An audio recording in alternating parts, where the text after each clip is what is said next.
여러분 안녕하십니까, 진성호입니다. 지금 조기 대통령 선거를 앞두고 여야 간의 내부 후보 간의 경쟁이 치열합니다.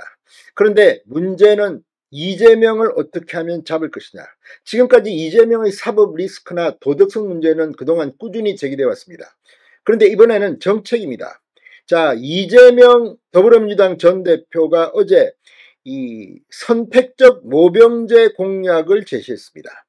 자, 그런데 이 이야기를 듣고 가장 득달같이 들고 일어난 사람은 윤희숙 여의도연구원 원장이었습니다. 여성입니다. 윤희숙 원장은. 그럼에도 불구하고 이재명의 이 공약이 얼마나 현실성이 없는가, 얼마나 파퓰리즘에 입각했는지를 조목조목 매스를 들이댔습니다.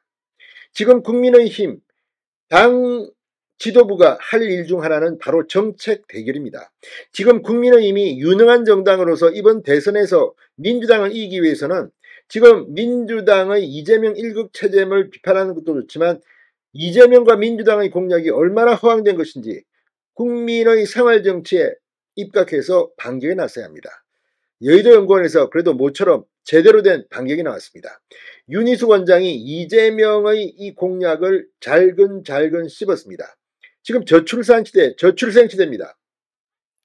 지금처럼 가면 앞으로 이 군에서 징집할 수 있는 젊은 청년들 숫자가 확 줍니다. 그런데도 불구하고 복무원 수를 줄이고 뭐 하겠다는 건데 왜 이재명의 징병제도가 문제가 있는지 윤희숙이 박살을 냈습니다. 진성호의 융단 폭격 시작합니다. 이재명 더불어민주당 대표를 융단 폭격합니다. 자, 윤희숙 국민의힘 여의도연구원장이 이재명의 대선 경선 후보 이 정책 공약에 대해서 한방 먹였습니다. 선택적 모병제, 안보를 팔아먹는 이재명식 포퓰리즘이라고 비판했습니다. 지금 이 선택적 모병제 이야기를 들으면 김정은이 샴페인을 터뜨릴지도 모릅니다. 지금 북한 병력의 몇 프로입니까? 지금 물론 현대전은 과학전이고 뭐 이 고도의 첨단 무기들이 동원된다고 하지만 결국 깃대를 꼽는 것은 육군입니다. 그런데 지금 이재명의 이 공약 청년들에게는 혹하게 할지도 모릅니다. 그러나 얼마나 문제가 있는지를 윤희숙 원장이 조목조목 분석했습니다. 자, 윤희숙 여의도연구원장은 페이스북에 글을 올리고 이젠 안보까지 팔아먹는 포퓰리즘 선택적 모병제라는 제목의 글을 올렸습니다. 이재명 전 대표가 어제 발표한 징집제도 공약을 비판한 겁니다. 윤 원장은 저출생 속에서 가장 걱정이 많은 곳이 우리 군이라는 걸 모르는 사람이 없다. 이 와중에 선택적 모병제라는 말로 국가안보까지 팔아 표를 얻겠다는 이재명식 포퓰리즘에 또 한 번 입이 쩍 벌어진다. 나라를 팔아먹는 게 바로 이런 거지 싶었다. 이렇게 말했습니다. 단기복무와 장기복무를 구분해 선택하게 한다고 하지만 지금 우리 군의 가장 큰 걱정거리가 장기복무자 즉 부사관 확보가 어렵다는 것이다. 4년 전인 2021년 1분기에 비해 올해 1분기 부사관 희망 전역은 315명에서 668명으로 2배 이상 늘어난 데 반해 신규 임용은 2156명에서 749명으로 3분의 1 토막이 났다고 전했습니다. 젊은 남성이 부족해지니 부사관의 역할이 점점 더 중요한데 큰일이다. 어떻게 하면 부사관을 다른 일자리에 비해 더 매력있는 직업군으로 만들 것인가, 자부심을 느끼게 할 것인가에 우리 국방의 명운이 걸렸다 할 정도라고 설명했습니다.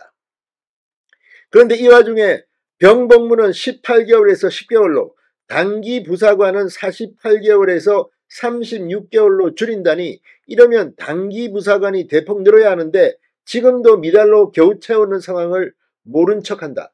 병력 부족으로 우리 군을 망치고 나라를 위태롭게도 상관없다는 것이라고 비판했습니다. 윤 원장은 군병력은 장기 계획을 갖고 추진해야 한다. 2040년이 되면 18개월을 유지해도 15만 징집병 유지가 빠듯하다. 부사관 15만 명 유지와 동기부여가 절체절명의 과제란 뜻이다. 자, 그러면서 국민의힘은 인구절벽을 고려해 병력을 단계적으로 감축 2040년 30만 강군 건설을 체계적으로 추진할 것이다. 또 AI 및 첨단 과학기술을 반영한 유무인 복합체계를 구축해 전투력을 배가하며 지휘체계 및 군 구조 개선을 준비할 것이라고 말했습니다.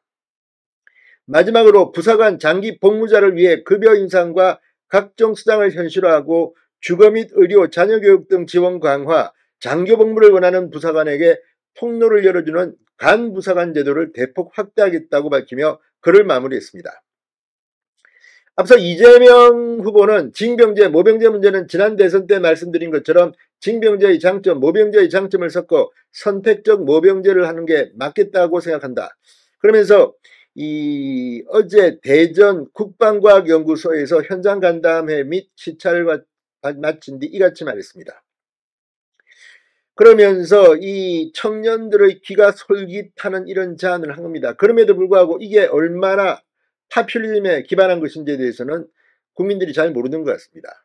자, 다 떠나서 지금 이런 식으로 하는 게 맞는 건지, 지금 문화일보도 이재명의 선택적 모병제 공약을 분석하면서 이 일정 규모 이상의 모병을 유지하기 위해선 천문학적 규모의 예산이 소요된다는 지적이 나온다고 했습니다.